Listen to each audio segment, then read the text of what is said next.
तो dear friends, नमस्कार। और आज हम बात करेंगे डीपीआर के बारे में। डीपीआर शॉर्ट फॉर्म है। फुल फॉर्म में इसका 2 मीनिंग निकल के आता है, डेली प्रोग्रेस रिपोर्ट और डिटेल प्रोजेक्ट रिपोर्ट। ठीक है, हम लोग जो डीपीआर बोलेंगे तो डिटेल प्रोजेक्ट रिपोर्ट बोलेंगे। ठीक है, इसको एक तरह से आप ये भी बोल सकते हैं कि फाइनल फिजिबिलिटी रिपोर्ट। कोई भी प्रोजेक्ट आता है तो प्रोजेक्ट को करने से क्या फ़ायदा होने वाला है, वो कैसे मीट होगा, क्या क्या एक्सपेंडिचर होगा, इनकम क्या होगा, ये सभी चीज़ देखकर फिजिबिलिटी रिपोर्ट बनता है। तो मोटा मोटी आप डीपीआर को वही समझिए, फिजिबिलिटी रिपोर्ट का। अब हम जो बात करने जा रहे हैं ऐसा डीपीआर के बारे में जो कि प्रोजेक्ट को फेल कर देता है। ठीक है, अब देखिए डीपीआर आप किसी भी कंट्री में बहुत सारा देश बाहर से आकर फॉरेन कंट्री इन्वेस्ट करता है, बैंक वर्ल्ड बैंक इन्वेस्ट करता है या और भी इन्वेस्टमेंट होता है जो कि टाइम बॉन्ड और मनी कंस्ट्रेंट के साथ होता है। किसी बैंक से लोन लेकर प्रोजेक्ट बना रहा है तो इंटरेस्ट देना पड़ेगा। कोई विदेशी कंपनी किसी देश में इन्वेस्ट कर रही है तो कंपनी अपना फ़ायदा देखेगी। अगर कोई गवर्नमेंट का स्कीम है तो वो भी प्रोजेक्ट बनाती है। गवर्नमेंट का प्रोजेक्ट गवर्नमेंट फ़ायदा नहीं देखती है लेकिन फिजिबिलिटी स्टडी करती है, मतलब कि उस प्रोजेक्ट को बनाने से जो एक्चुअल एम है वो पूरा होता है कि नहीं, वही उसका प्रॉफिट हो गया। अगर प्रॉफिट आता है, रेवेन्यू जनरेट होता है, एडिशनल है।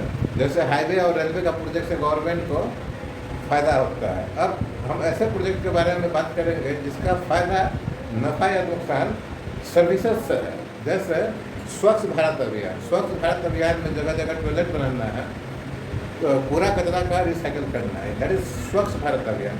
सर्व शिक्षा अभियान। सर्व शिक्षा अभियान में आपको प्राइमरी एजुकेशन पर ये करना है, बात करना है।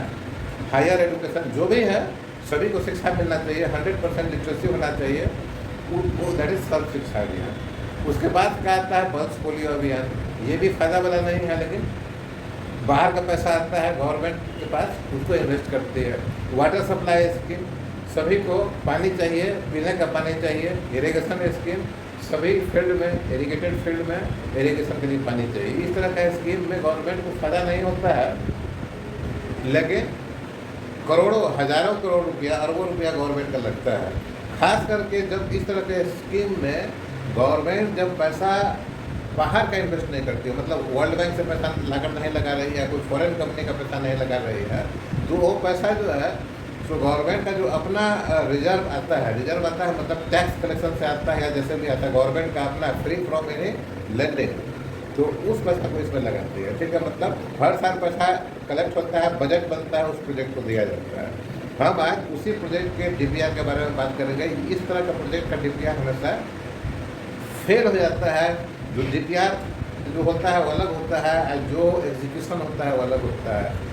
ये एक फेल डीपीआर होता है। कारण क्या है कि इस प्रोजेक्ट में जो इन्वेस्टमेंट हो रहा है उसे किसी को फ़ायदा नहीं होने वाला है। जनता को फ़ायदा होगा लेकिन पैसा के फॉर्म में फ़ायदा नहीं होगा, वो फ़ायदा सेवा के रूप में होगा। पढ़ाई लिखाई, स्वास्थ्य, आंगनबाड़ी में जैसे है, तो ये अलग अलग मुद्दे से, अलग अलग लाइन से जनता को, जो नागरिक है उसको फ़ायदा पहुँचाया जाता है।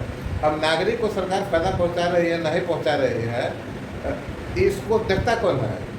इसको कौन देखता है? तो जिस एरिया में वो योजना चलता है वहाँ का सरकारी अधिकारी इस चीज़ को मॉनिटर करता है। ठीक है, लेकिन कैसे होता है ये जो डीपीआर बनता है, डिटेल प्रोजेक्ट रिपोर्ट, इस तरह का प्रोजेक्ट में जो बनता है ये करीब करीब 90% से 100% फेल होता है। ठीक है, पहले के ज़माने में गवर्नमेंट का प्रोजेक्ट फेल होता था। इस तरह का प्रोजेक्ट कैसे फेल होता था? इतना ऑटोमेशन नहीं था, डिजिटलाइजेशन नहीं था, लोग मैनुअल जाता था, मैनुअल काम करता था।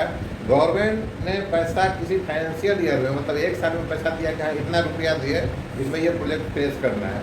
अब उसी ड्यूरेशन में उसको डीपीआर भी बनाना है, कॉन्ट्रैक्टर भी मोबिलाइज करना है, काम भी करवाना है, सब चीज़ करना है। वो हो नहीं पाता था। ठीक है, अगले साल चला गया, तब तक और भी चीज़ का दाम बढ़ गया, लेबर का दाम बढ़ गया, जो मटेरियल्स उसका दाम बढ़ गया। कॉन्ट्रैक्टर जो काम नहीं कर पाया, अगर प्राइवेट कॉन्ट्रैक्टर है वो काम, वो तो एक साल का व्यू रख के आया, अब एक साल में वो कंप्लीट नहीं कर पाया तो उसका जो है जो ओवरहेड बढ़ गया, तो इस तरह से डिक्लाइन होने लगता है। ठीक है, कहने का मतलब जो पहले का जो था उसमें भी फेलियर होता था, और आज जो मॉडर्नाइजेशन हो गया है, डिजिटलाइज हो गया है, उसमें भी इस तरह का प्रोजेक्ट फेल होता है। क्यों? क्योंकि अभी जो डीपीआर बनता है, डीपीआर बनाने वाला कंपनी कंसल्टेंट को हायर करता किया जाता है, वो बनाता है डीपीआर, ठीक है। उसको ये अच्छी तरह से मालूम है कि जो इसमें फंड आ रहा है गवर्नमेंट का फंड है, जिसको सर्विस मिल रहा है आम नागरिक है, आम नागरिक वैसे भी व्यक्तिगत रूप से किसी भी चीज़ का विरोध नहीं कर पाता है। ठीक है, तो उसको मालूम है कि कैसे बनेगा।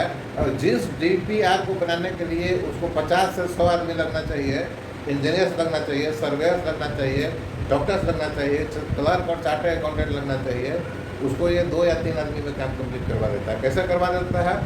रूम में बैठकर कंप्यूटर पर जाकर गूगल मैप खोलकर गूगल से डाटा निकालकर इंटरनेट से डाटा निकालकर उसको DPR में डाल देता है, जो डाटा रियल टाइम डाटा से कभी मैच नहीं करता है। ठीक है, और जब प्रोजेक्ट बनने लगता है तो जो डाटा पर आपका प्रोजेक्शन गया है और जो डाटा आपके सामने में आके खड़ा हो रहा है वो बिल्कुल अलग होता है, और प्रोजेक्ट फिर वहीं से शुरू होना शुरू हो जाता है। प्लस कि एक बार जो DPR बन गया तो उसको डेवलप किया जाता है, उसके अंदर में technical analysis, design and drawing उसको डेवलप करके किया जाता है। लेकिन यहाँ टाइम फ्रेम मुश्किल से 1 फाइनेंशियल ईयर या 2 फाइनेंशियल ईयर है।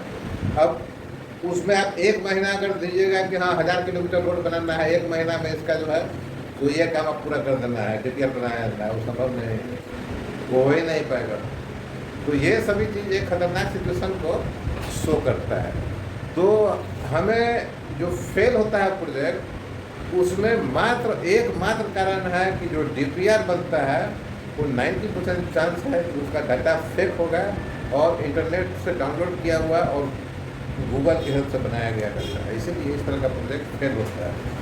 तो इसमें किसको दोष देना है, किसको नहीं देना है, कौन इसमें कल्प्रिट ठहराया जा सकता है, कहना मुश्किल है, क्योंकि गवर्नमेंट को सर्विसेज पर खर्चा करना है, सर्विसेज सक्सेसफुल हो रहा है, इसका डाटा उसको फिर डिजिटल करना है, कंप्यूटर में डाटा अपडेट हो गया, जहाँ काम हो गया तो उसको सक्सेस मान लिया जाता है। इन फैक्ट एक्चुअल में साइट पर या ऑन ग्राउंड पोजीशन क्या है उसे किसी भी कुछ मतलब नहीं।